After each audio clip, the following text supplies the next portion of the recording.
if you guys like this content, don't forget to like, subscribe, comments.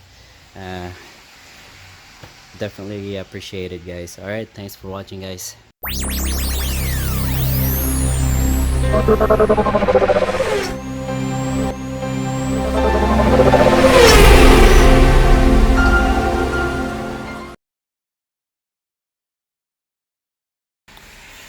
All right, guys, so I still have a 2004 Jaguar Type S with a V6 engine, and I was just doing the valve cover gasket on this one, and I'm also going to do the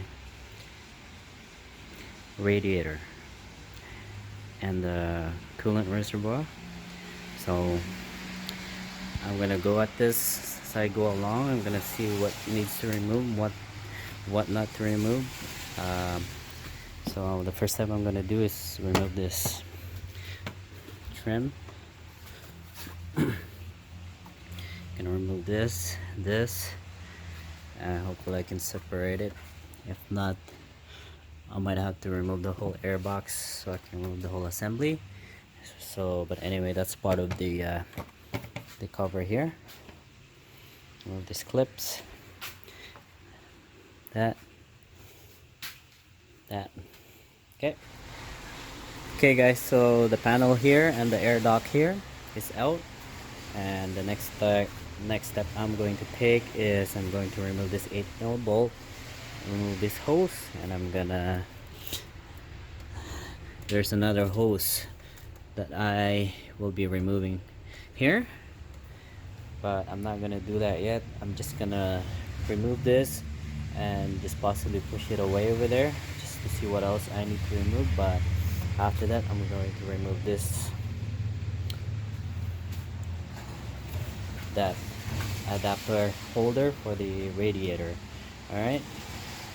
Alright guys, so at this time I'm going to drain the coolant, and to do that you're gonna have to go under. Basically you don't need to remove this undercover, but I did it anyway just to see what else needs to be removed. So you don't really need to remove this trim, and so the drain cup is that one right there.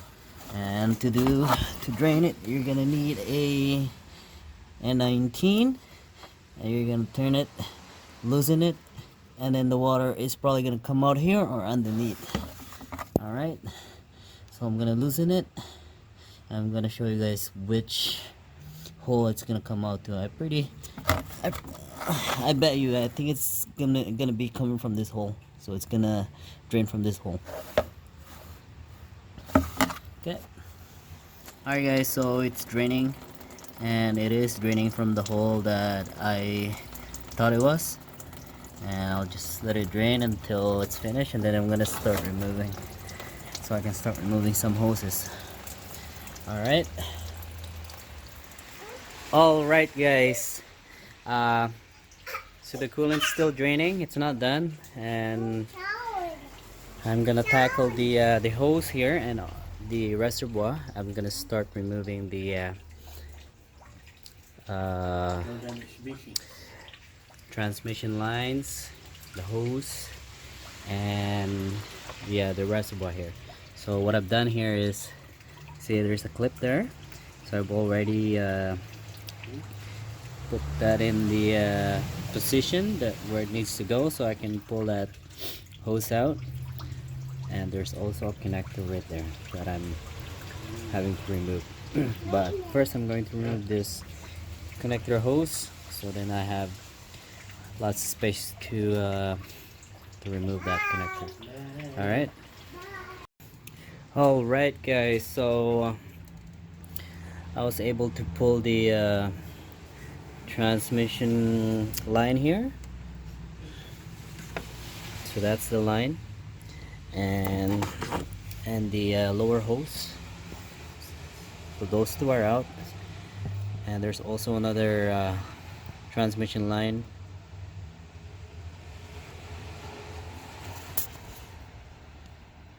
right there, So that's the other transmission line. Looks like it's leaking, but yeah, I'll have to see if I can actually loosen that from the bottom side. Otherwise I'll just have to work it from the top. So anyway, I was able to remove the the undercover here. There you go. So this is the radiator. You can see in this harnesses are for the radiator fan, and the I guess the temperature sensor that's connected to the coolant reservoir. There's a sensor there. So all of this I'm going to disconnect, so when I pull the radiator out, they're all gonna come out together at once. And there's also a few things that I need to sort out from the top there, because there's a I guess it's a heater controller, and I'll have to deal with that later on. But first I'm going to disconnect all these connectors. Alright guys, so from the top here there is a there's a heater control, I guess, or a solenoid that controls the heater, because I can tell that is connected to the heater because it goes all the way to the firewall. Right, so there was a bolt. There was a bolt that was here. It's an 8mm, and that's this one right here. So you just basically have to remove that and move it out of the way. Just wiggle it out, it will come out, and then remove the connector. That connector right there. Alright. Alright guys, so I got the connector out. So basically what you're gonna have to do with this connector is a little bit different. So you want to pull this red tab all the way out, and then when you have this red tab, so completely take it out from this. Alright, I just put it back in so I don't lose it. But anyway, once you have it out, just press this black tab and just pull it out. Alright, so that's done. Now I'm going to deal with the lower line. Hey, what's up guys? So I was able to pull out the rad fan assembly. So I basically just have to remove 2 bolts, and the other one is over there. So the harnesses are here. That's the I guess the reservoir sensor, and these are the connector that I disconnected under the bumper. Right, so this is how it is like. So I pulled it out, and now I have lots of space to get that lower lines out. Alright, so I'm gonna do that. Then after that I'm gonna work removing the condenser bolts that's connected to the radiator. So I basically just have to remove those and support the condenser, and I should be able to pull the radiator out. Okay, I'm under the vehicle right now, so I'm gonna remove this bolt and this bolt. Alright, so that's what's holding the condenser. I'm going to remove these 2 bolts. It's a 10mm bolt. Oh, where is it? There. That's a 10mm. Okay, I'm gonna remove it, and I'm gonna see what else to remove. Alright guys, so I got both of the nuts out. So that one is out. that one is out. So that's basically what's holding this cooler. So I'm just gonna back that off. There is another nut that I'm going to remove, which is that and that. I believe that's a 13 or 12. I want to go ahead and remove that. Alright guys, sorry I forgot to film the whole thing, but anyways, I was able to squeeze out the radiator without removing the AC line. See, this is the AC line. Now what you'll just have to do is basically so once you have the condenser separated from the radiator, I basically had a hanger holding the condenser so it's not hanging down. So I got a support. I was using a hanger to do that. I was using this hanger right here, right? Yeah, so I was using that hanger there to support the condenser so it's not hanging down. So I basically just have to fight for this line right here. This line is a pain in the ass. As you can see, the radiator neck here, the lower hose neck, when you try to pull it up, you're definitely gonna hit this. So work it out. I was on a sideway. I lift this side up first, and at the same time, when I have it up and almost coming out, when I have the lower hose neck right here, I basically just push that a little bit, kind of like bending it a little bit so it got out of the way. And be very careful not to damage the condenser while you're doing that, okay? So while you're pulling your radiator out and trying to pull it out, fighting for that lines, be careful not to damage your condenser, otherwise that's gonna be headache. All right, anyway, so after putting the radiator back in, supported the condenser from the bottom, I removed the hanger, and I got something to support the condenser underneath here, right? And so then I installed the radiator support bracket holder here, and then I went underneath and basically reset the condenser to its home. So this piece right here is part of the radiator, and this is where the condenser is gonna sit, right? So there's a first one and there's a second one, so it goes home to the second one. All right, same thing on the other side.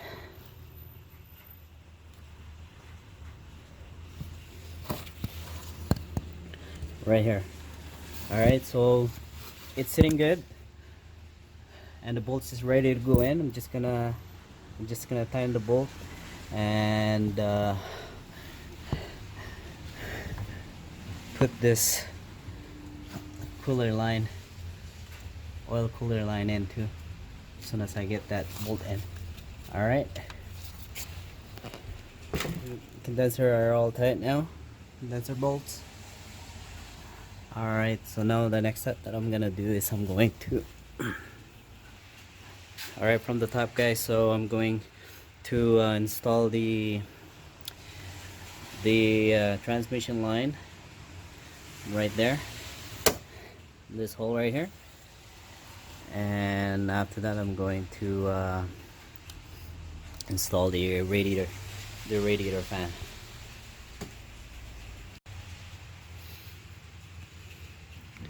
Alright guys, so I got the lower line in, so basically using a crescent wrench.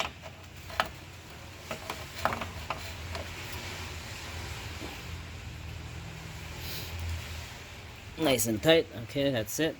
Now the next step would be is to put the fan in. Alright guys, so I got the radiator fan in. Alright, so make sure that the hose is out of the way. Alright, the harness, make sure to pull it down. So what I did is, when I was quarter way down, went down below and reached on the harness and pulled it down to the to the right path, you know. So you basically have to guide it to the to its position. So one thing to keep in mind, that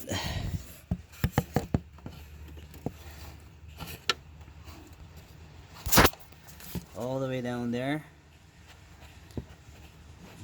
if you guys can see it right there, so the shroud is gonna sit on there, and on this side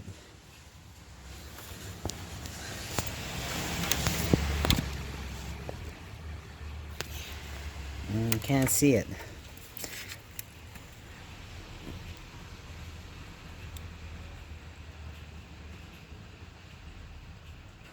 It's gonna sit on here.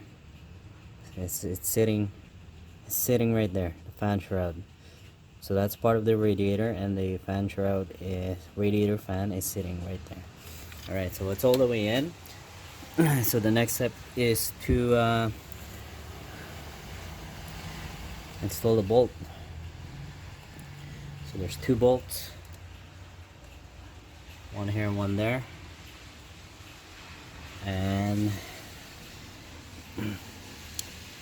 the heater control, and then the connectors on the bottom. So basically, yeah, reverse procedure of removal. And actually, yeah, it is a good thing to remove the intake. Good thing I did the valve cover gasket, because you really do need to remove it. Not necessarily though, you can just remove the your throttle body, and you might have a space there to remove the whole thing.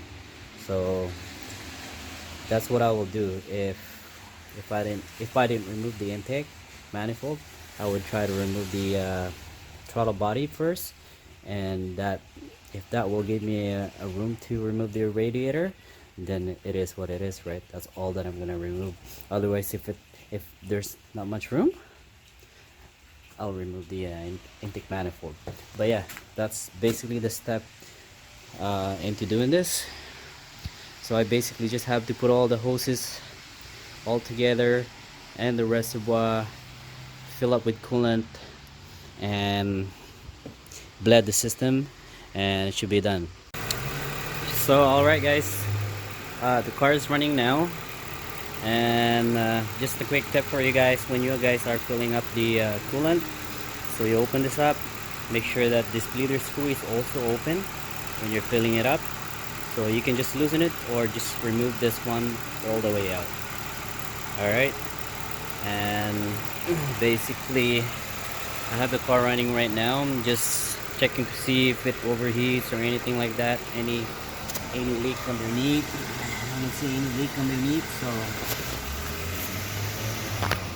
so yeah, I'm just gonna run it until it reaches temperature, and just watch your temperature gauge, and watch the fan to turn on. Alright guys, so that's how you do it. Thanks for watching guys.